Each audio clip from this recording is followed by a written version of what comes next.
Welcome back, everybody. I'm lucky enough to be here again with Robert Phang, who is an absolutely amazing Qigong master. I've been lucky enough to learn from him as well as a number of other teachers. And let me just say that I think Robert is unparalleled. So, Robert Phang, thank you for joining us. And I'm going to ask you today, if you would, to tell us a little bit about some of the teachers that you learned from over the years and the experience of learning these arts in China as a completely different culture from ours. So, Robert, welcome back. Oh, thank you. Thank you, Bob. And yeah, it's such a joy to experience and share all these experiences, actually. Yeah. Well, for the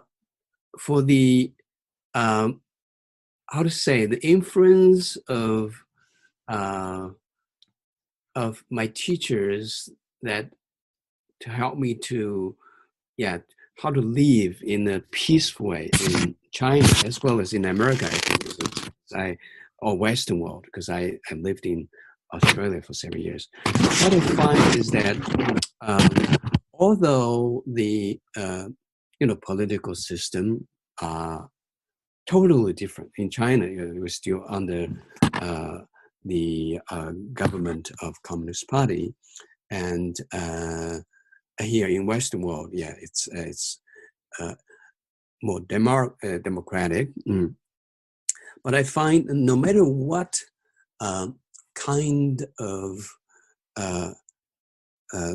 government system you are, more it is inwardly you have to cultivate your energy. Yeah, because we can choose where you live, but we cannot choose what's happening to you. Yeah.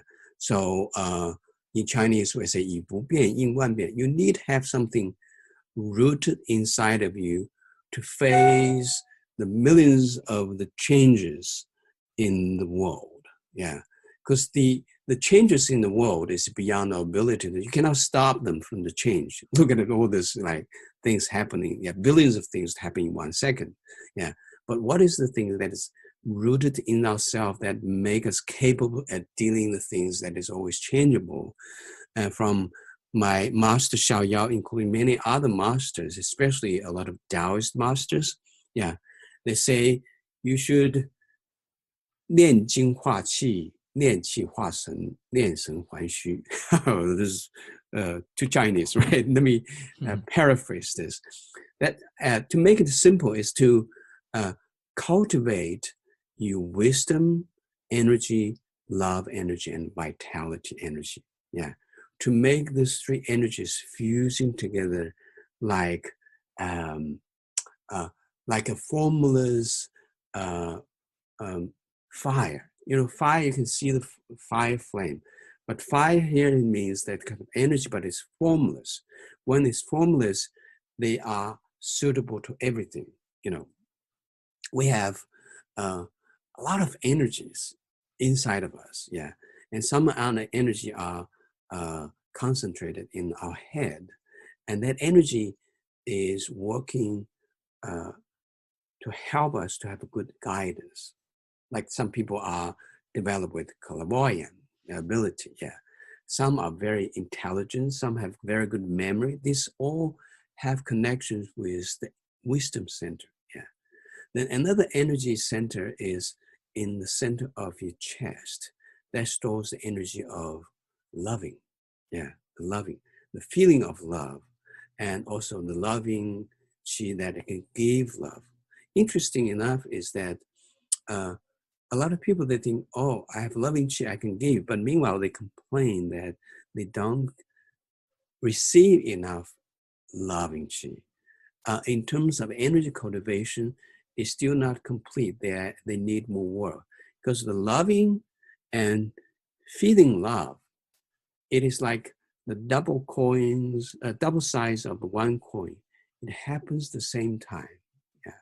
In my healers workshop, yeah, this one practice called chanting your name, where one people sitting in the middle and then the whole class is chanting his name. You don't need to put any word external word, extra word on it, just chanting their name.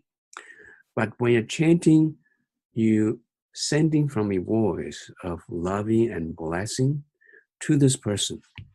The amazing thing is that the one who send this vibration of loving and blessing, they feel that all this energy bounce back simultaneously at the same time. Yeah. So when you can cultivate this chi, like mature and rich enough, then you feel you are blessed all the time. Yeah.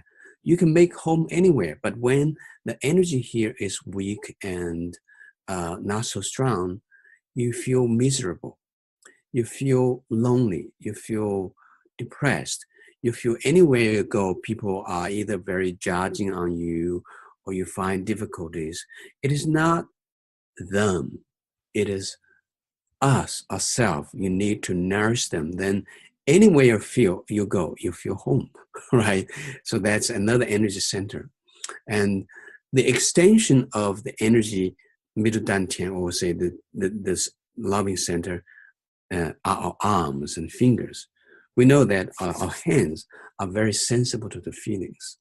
When you meet an old friend, many years, yeah, you haven't seen each other, what do? You hug each other, right? Because you find that the arms are the way that can extend or even amplify your feelings more, right? You don't um, you don't hug them with your legs or feet, right? Because that is functioning differently, because that one goes with vitality. That is another energy center. We call it lower dantian. Your lower torso, they store the energy of vitality. Yeah, when energy here is strong and healthy, you feel vital, like a juicy fruit. You always feel like to move this way or the other way. You don't want to stop. You know, little boy or girl, 5, 6 years old, they're always moving. Yeah, they don't feel tired. Well, they feel tired, then they go to sleep right away. Yeah, so the switch of on and off are very clear. But when the energy here is getting weaker, like when we're getting older, then the switch on and off of rest and working are always flickering. That when you go to bed, you're wide awake. Yeah, we need to concentrate, then you're sleepy, you're foggy. That is all going with the vitality. And then just now I mentioned about legs. Yeah, legs and foot are the extension of your lower dantian or vitality chi. So when we're getting older, you know, your knees are getting weak. That is all showing the vitality chi is compromised.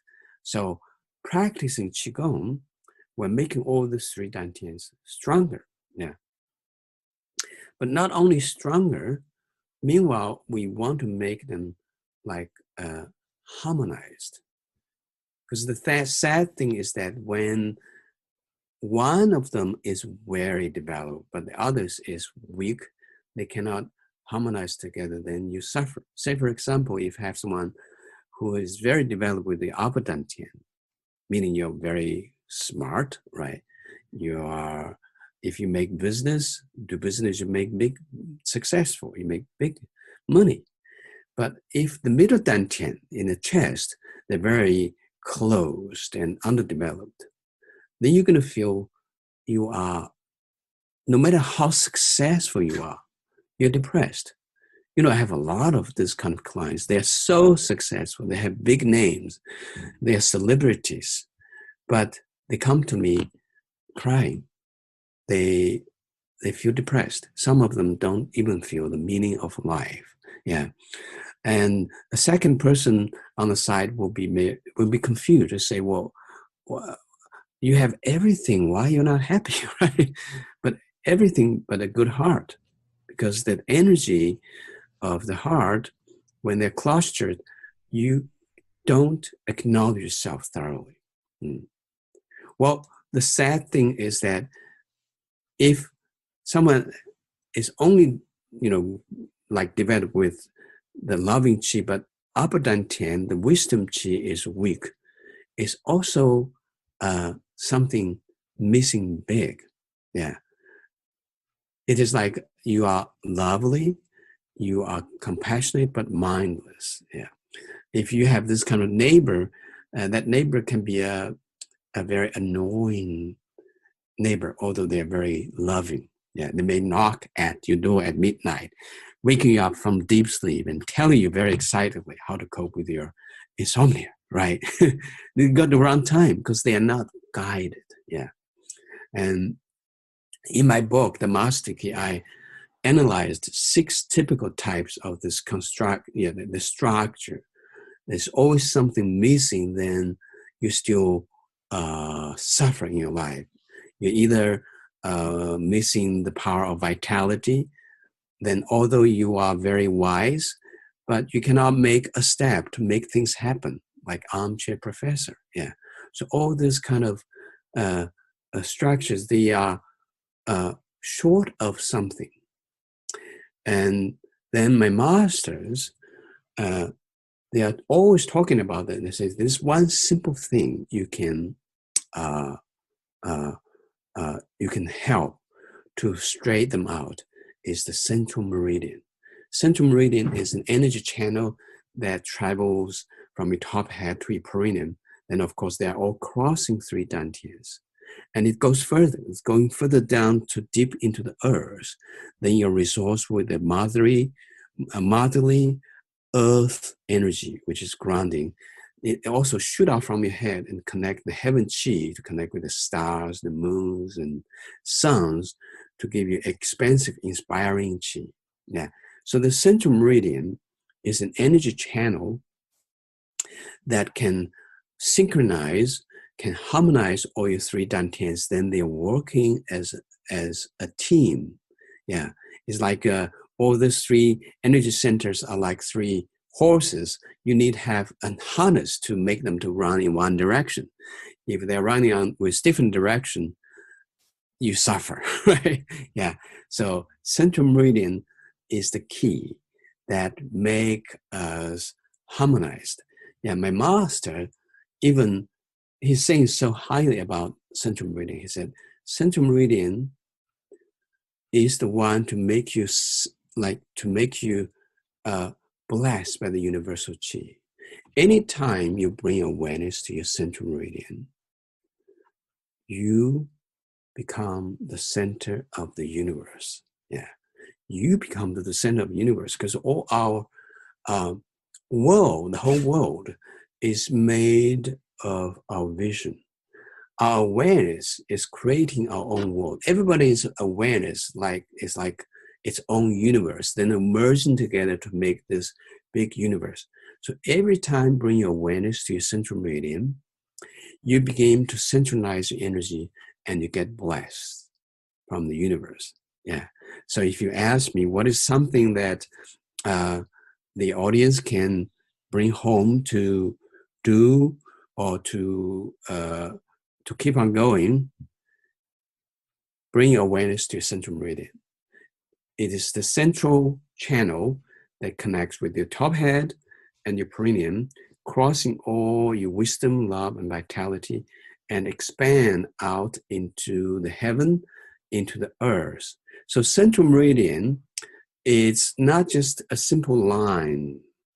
It ripples out to connect the whole universe. Central meridian is like an apple, like a gigantic apple.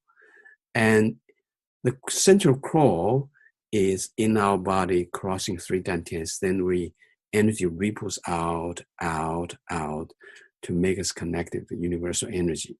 Yeah. Again, anytime you bring your awareness to your central meridian, you become the center of the universe. It is not 20,000 miles away. It is not some galaxies. It is here, right inside of you. Beautiful, Robert. Yes. Hi, Bob.